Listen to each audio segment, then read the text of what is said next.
大家好，我是电脑王阿达。那今天要为大家开箱的是 LG 最新的双镜头旗舰 AI 智慧手机 G7 Plus Sync。首先由外盒看起 ，LG G7 Plus Sync 的盒装为纯黑设计，正面只印了型号。那在最上层呢，很贴心的放了块擦拭布。那把手机拿起来，先拿出来放一边。那在下层有其他配件，那这一次开的不是那个台湾正式版，所以里面放的是一个新加坡版的插头，正式配件以台湾版本为主。那接下来是 Type-C 的传输线，好，下面还有退夹针，在上面此盒则放了一个原厂附赠的耳机。LG 的传统，它耳机送的都还不错，音质也蛮好的。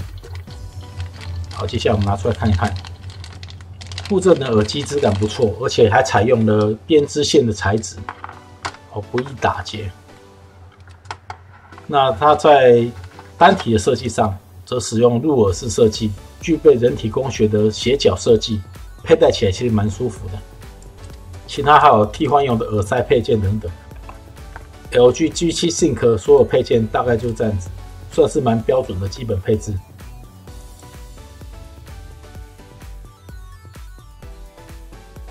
接下来看看主角吧。G7 Plus Sync 是 LG 最新的年度旗舰，主要加入 AI 人工智慧的功能。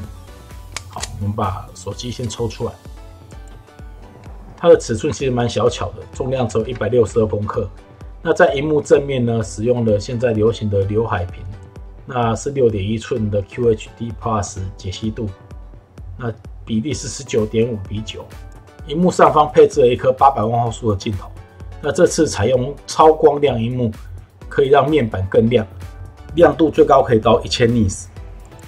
接下来看看机身配置，在顶端呢是3选2 4G+4G 双卡双待的 SIM 卡插槽。那机身右侧是音量键跟 AI 快捷键，可以呼叫 Google 助理。不过目前呢 ，Google 助理在台湾无法使用哈，你按下去按也是只有 OK Google 而已。听说年底的时候 Google 助理就有中文版，我们可以期待看看。接下来看看机身底部，第一个是 3.5mm 的耳机孔、收音麦克风、Type-C 连接埠以及 Boombox 喇叭。那在机身右侧是电源键。G7 Plus Sync 呢也支援 IP68 的防水防尘，使用起来特别安心。G7 Plus 这次有3种颜色，分别为极光黑、摩洛哥蓝跟果玫红。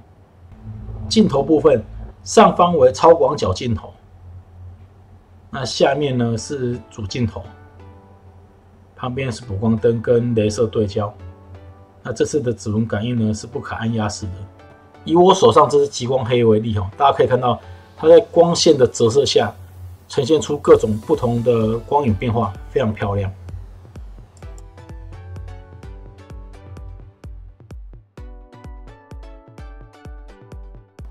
接着来谈谈相机的部分，除了原本的超广角应用以外，这次还多了肖像模式与 AI 相机功能。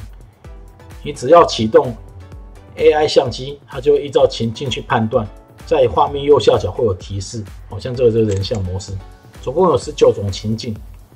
那接下来看到肖像模式，肖像模式它是用一种 AI 辅助运算的方式，让单镜头就可以做出景深的散景效果。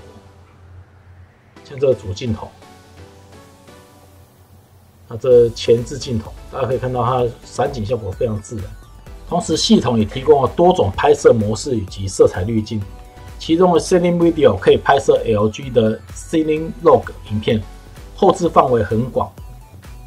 那此外还有一个 Point Zoom， 你可以指定单点放大，非常好用。我示范给大家看。首先我指定这个脸，然后放大。然后看到它是依照脸的方向去放大、缩小，相当好用。更多 G7 Plus Sync 的内容，请参阅电脑王阿达图文开箱。谢谢大家收看，拜拜。